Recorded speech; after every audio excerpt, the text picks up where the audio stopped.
bem-vindo ao Dialogando. Hoje nós vamos falar de um assunto que está super em pauta, que é a sexualidade na internet. A nossa ideia é fazer com que os jovens utilizem essa ferramenta de forma segura para evitar ser possível vítima de crimes virtuais. O Dr. Jairo atualmente escreve para o jornal O Estado de São Paulo, para a revista Cultura, a revista Época e também para o portal UOL.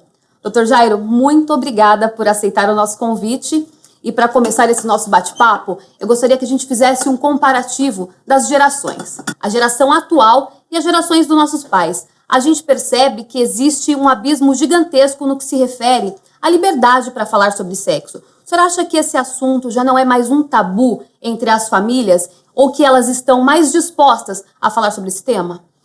Cíntia, eu acho que mudou muito mesmo, né? A relação que o jovem tem com a questão da sexualidade hoje e a relação que o jovem tinha com a sexualidade há 20 ou 30 anos, né? Assim, nessas 2 ou 3 décadas, muita coisa mudou, né? E acho que uma das coisas, né, que mais impactaram nessas mudanças aí é exatamente essa questão de poder, do jovem poder falar muito mais tranquilamente, muito mais abertamente sobre sexualidade.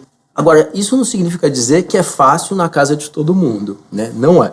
E apesar da internet ela ter facilitado esse assunto ser introduzido dentro de casa, mas existe uma idade em que a criança ou adolescente seja orientado sexualmente? As crianças, quanto mais jovens, acho que esse fenômeno é mais intenso, né? Elas já nascem praticamente imersas no universo da internet, né? E quando elas ficam um pouquinho mais velhas, né?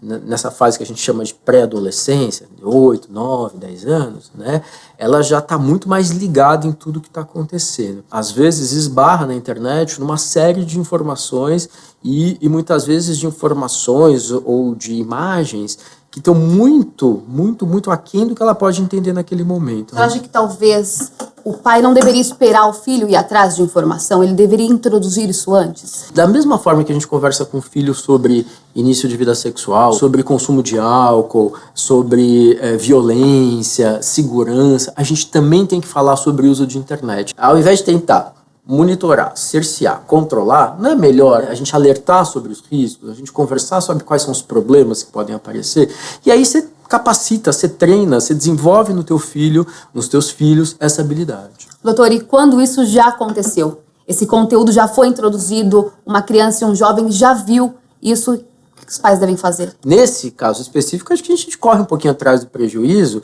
né, sem grandes problemas, sem querer arrancar os cabelos, porque aconteceu uma coisa, porque eu vi o filho vendo um filme, uma menina vendo uma imagem. Acho que é conversar sobre isso, né, para que das próximas vezes a criança ou o adolescente tenha um pouco mais de noção do que eles estão vendo e para onde eles estão indo. Eu te pergunto isso porque um outro fenômeno que a gente tem visto aí é o sexting, que são vídeos e fotos de conteúdos sexuais que são compartilhados nas redes sociais. Por que o senhor acha que isso virou moda? Acho que a primeira questão é que é muito fácil. O que acaba acontecendo? Eles acabam unindo, né, o instrumento que está ali do lado deles, a possibilidade de falar sobre isso, de usar essa ferramenta, né, com essa sensação que eles têm que isso é bacana, que isso é descolado, que isso faz eles serem mais avançadinhos ou mais maduros do que eles estão naquela fase. Muitas vezes os colocam em situações mais complicadas. Não, e fora isso, as consequências não são só para quem pratica isso, né? Porque a família toda acaba sofrendo por conta disso, né? Pois é, dependendo, né, do conteúdo que for passado, de como esse conteúdo for trabalhado, com quem ele vai ser dividido, para quem ele vai ser passado, né? Às vezes a gente pode ter consequências complicadas mesmo, né? Eu te pergunto isso porque é muito comum hoje em dia a vingança pornô, né? Termina um relacionamento e o menino vincula aquele vídeo íntimo que teve enquanto estava namorando, sem o consentimento da pessoa. O que os pais devem fazer? Como lidar com essa situação?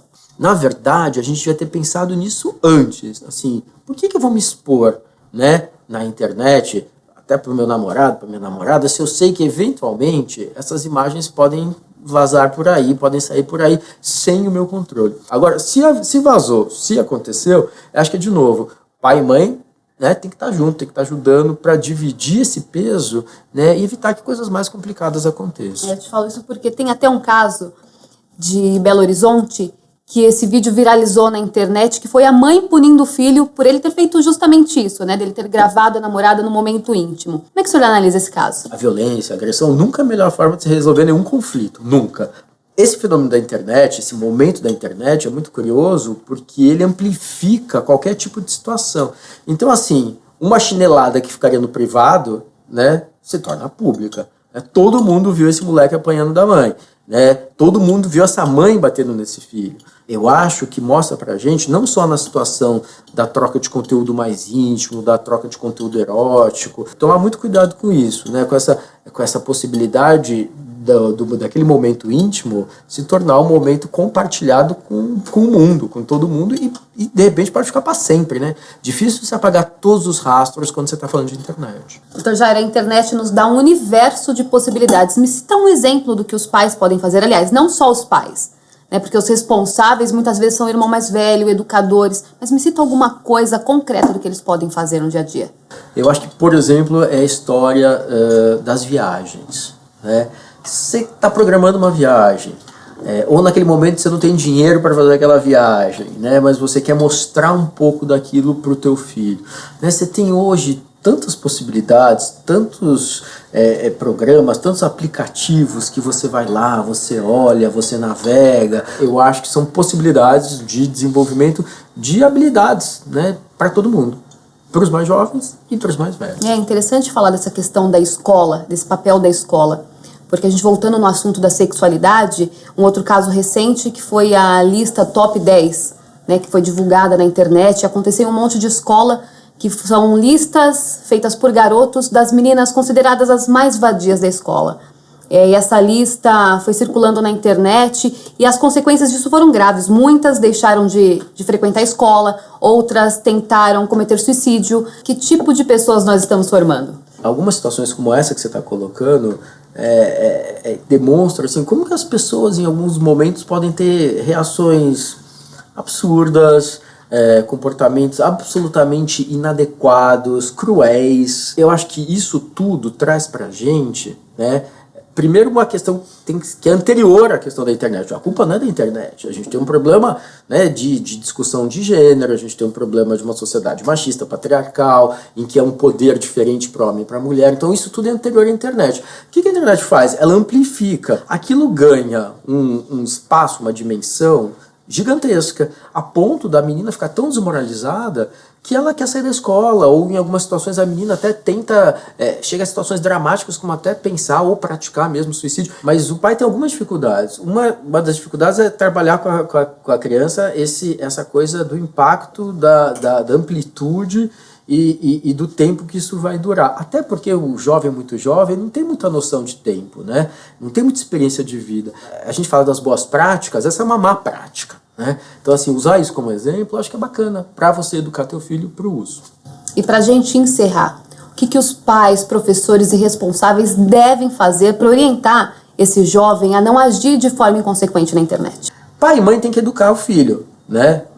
Assim, princípios éticos, princípios morais, como ele ser um cara bacana, como ele ser um cara bom, por que não é legal ele falar mal dos outros, por que não é legal ele fazer comentários racistas, sexistas, preconceituosos. Quer dizer, isso deve acontecer fora da rede, e obviamente que a hora que está na rede, isso também tem que ser passado para a rede.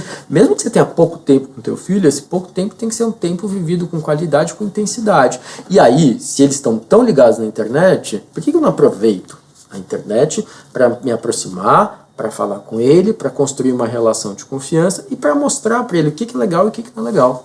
De novo, então, a educação para o uso, mas antes de tudo isso, educação, né? Quer dizer, tá nesse processo. Quer dizer, a vida deve ser a mesma, né? Dentro da rede, fora da rede. Sim, você a mesma é um pessoa. só, né? Acho que é isso. Dr. Jairo, muito obrigada por esse bate-papo. Eu agradeço, eu tenho certeza que essas suas orientações vão ajudar muitos pais, professores e orientadores a fazer um jovem, um adolescente muito mais consciente quanto ao uso da internet. Muito obrigada a você também que nos acompanhou aqui no portal Dialogando e a gente se encontra na próxima. Obrigada.